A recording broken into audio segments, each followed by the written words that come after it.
Oi, professor, boa tarde. Meu nome é Anésio e vou tratar acerca do primeiro artigo que o senhor disponibilizou, que é acerca da melancolia e da modernidade nos poemas de Ascenso e de Manuel Bandeira. Bom, de modo introdutório, ele nos conta que a melancolia naquela fase artística, né, tida pelos artistas daquela época, era uma melancolia meio que diferenciada, não era aquele sentimento de dor, aquele teor todo melancólico, mas era uma melancolia referente à identidade em si e também a coisas passadas, ou seja, aquele sentimento mais de saudade de coisas que já passaram. Então era basicamente isso. E também a questão da identidade em si, como que uma inconformidade dos artistas com eles mesmos. Ou seja, era uma melancolia de, como que eu posso exemplificar? Mas de quem sou eu? E o que é que eu estou fazendo agora? E como era meu tempo de agora e antigamente? Então é basicamente esse choque de realidade entre o agora e o antes, o presente e o passado, ou seja, coisas que já passaram, mas que eles ainda sentem saudade. Sem contar também o humor melancólico, que tornou-se mais acentuado com a questão da modernidade, pois a modernidade ela trouxe de forma impactada novas relações e novos, praticamente um novo tudo, né?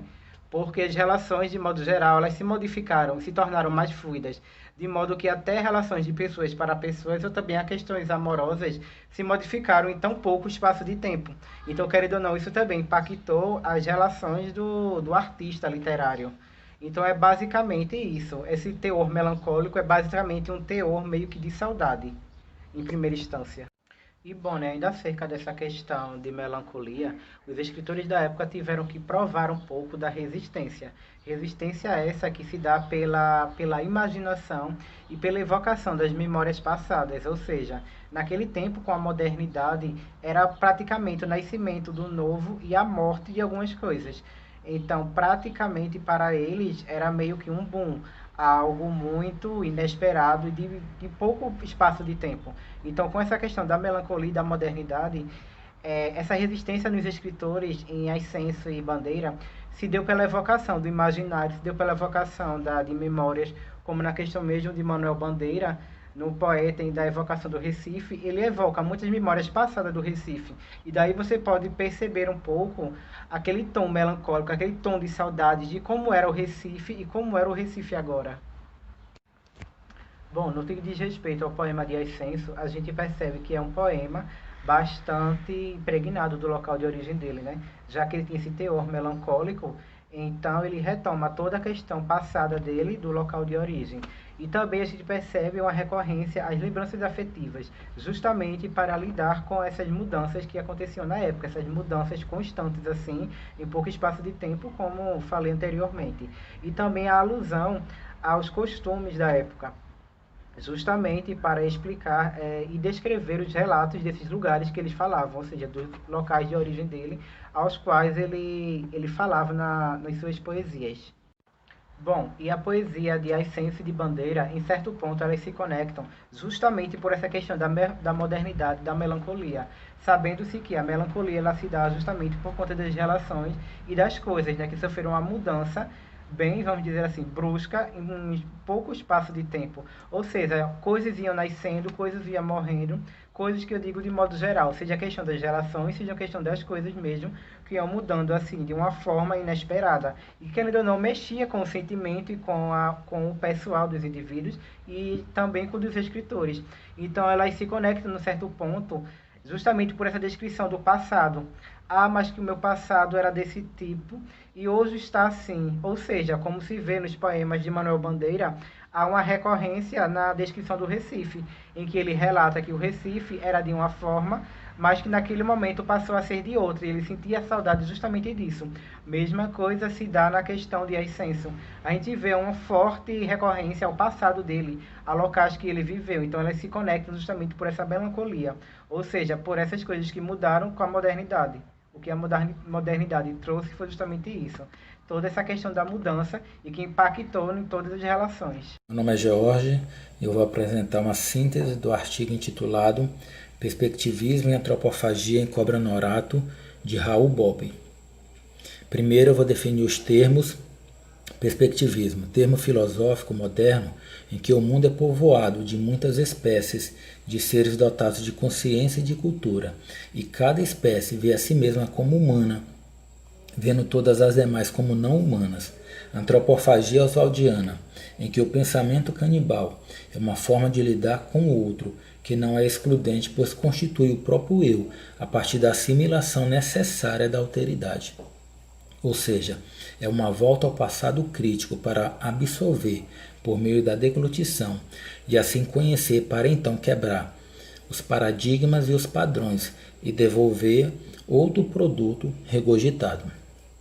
Bop usa a metáfora da serpente, tida na cultura indígena como responsável pela chuva e sagrada.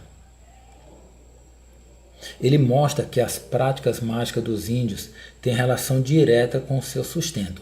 Eles dançam para garantir uma colheita farta ou mesmo para fazer chover. A serpente cobra-norato, viajante, andarilha da floresta, híbrida de homem e animal, é como uma entrada que conduz a outro mundo, ao outro, por metaforizá-lo em si mesma. Vejam aqui a crítica às mudanças provocadas ao país, que entrava na ordem do mundo urbano-industrial, ou seja, um país que participava das novas realidades da indústria e da metrópole. Essa nova cultura da era da máquina destruiu o que as ciências naturais, nascidas do mito, tão arduamente conquistaram.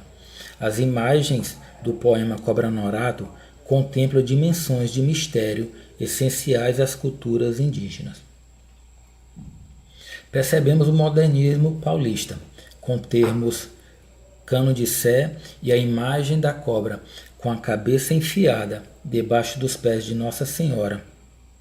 Permitem ver algo como uma referência a todo um processo de esmagamento, provocado principalmente pela colonização, das lendas e mitos dos povos indígenas nacionais em favor do catolicismo.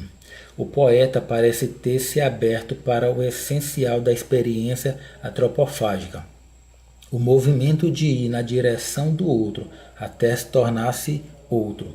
Só me interessa o que não é meu, lei do antropófago. Em Cobra-Norato, o autor teria se preocupado menos com o tratamento do verso do que com a utilização do mito dentro da estética modernista. Contudo, percebemos certo trabalho estilístico do verso em diálogo com as inovações formais da época. E é isso aí. Olá, eu me chamo Fernanda Helena e vou falar um pouco sobre o artigo de Cora Coralina, Memória e Representação do Eu, na construção da consciência social.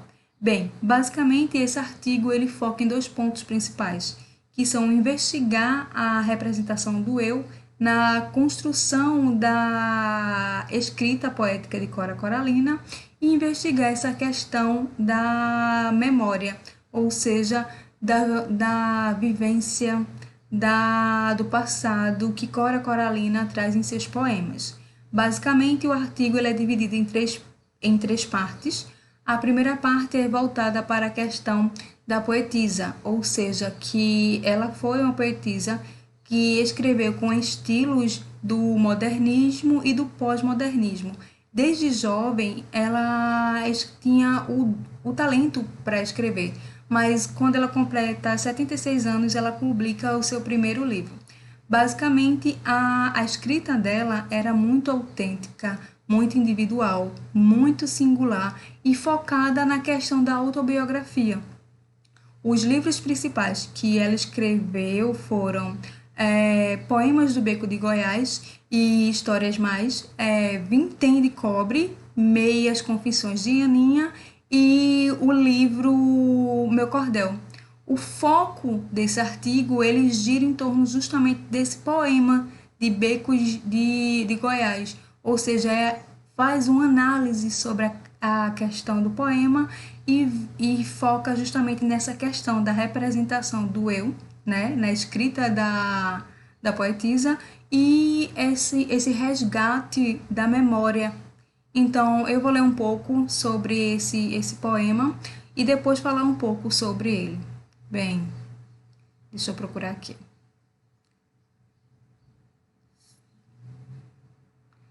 Cadê? Aqui.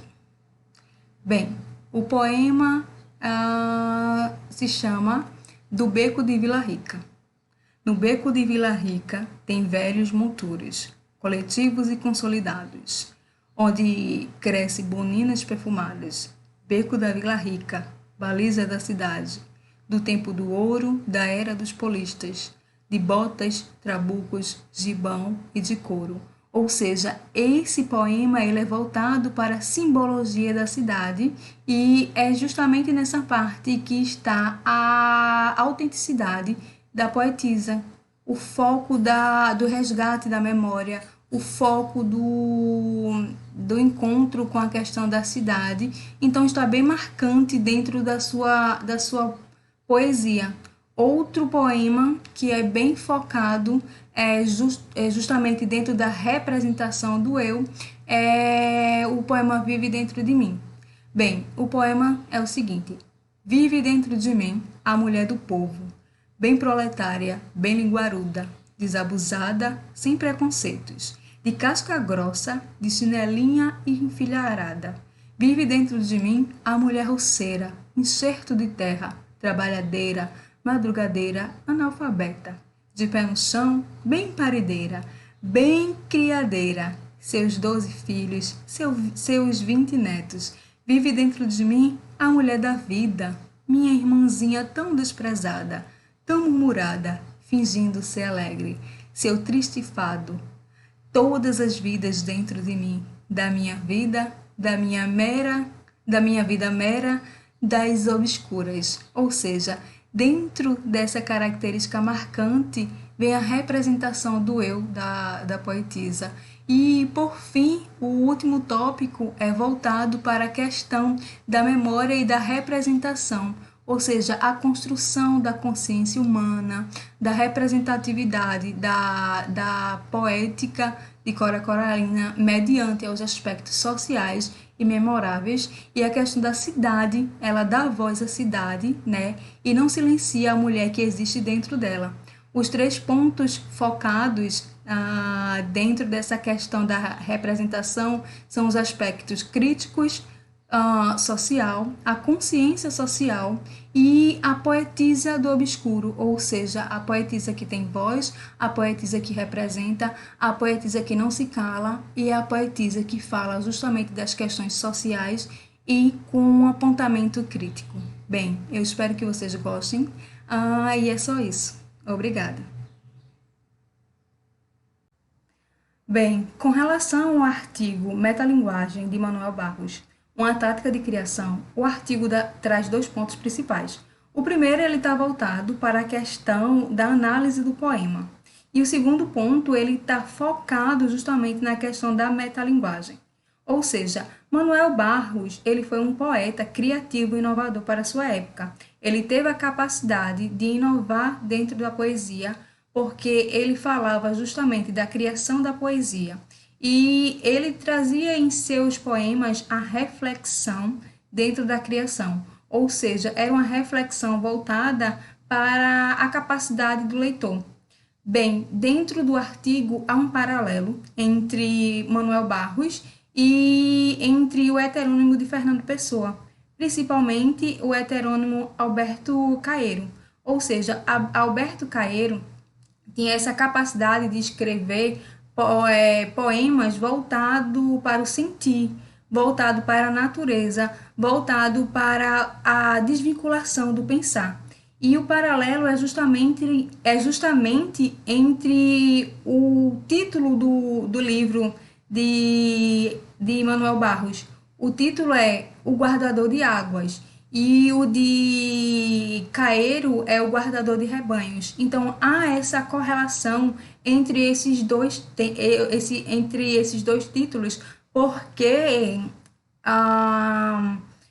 Manuel Barros, ele desvinculava essa questão do significado da palavra, ou seja, a palavra era o sentir, era o criar da poesia. Então, era a criação da criação, então não existia a necessidade particular de focar no sentido da palavra, mas sim no sentido do que o poema queria expressar.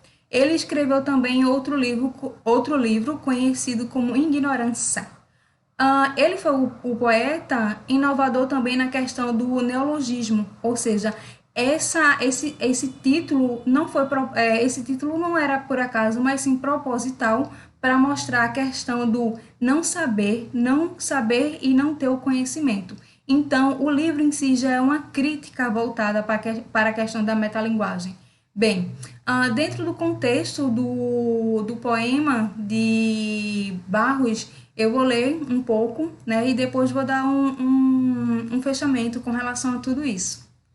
Bem, o poema dele está no livro O Guardador de Águas, que é o seguinte: o sentido normal das palavras não faz bem ao poema.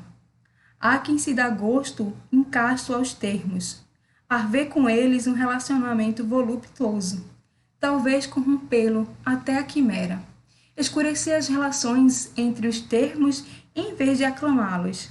Não existe mais rei nem regência, uma certa liberdade com a luxúria de convém, ou seja, essa capacidade de falar da poesia dentro da poesia, ou seja, essa capacidade de falar do sentido focado no poema e no contexto do poema. Então, dentro desse poema, há essa correlação de desvincular o fato do poema ter um significado voltado para as palavras, mas sim um significado voltado para a liberdade. Bem, é isso.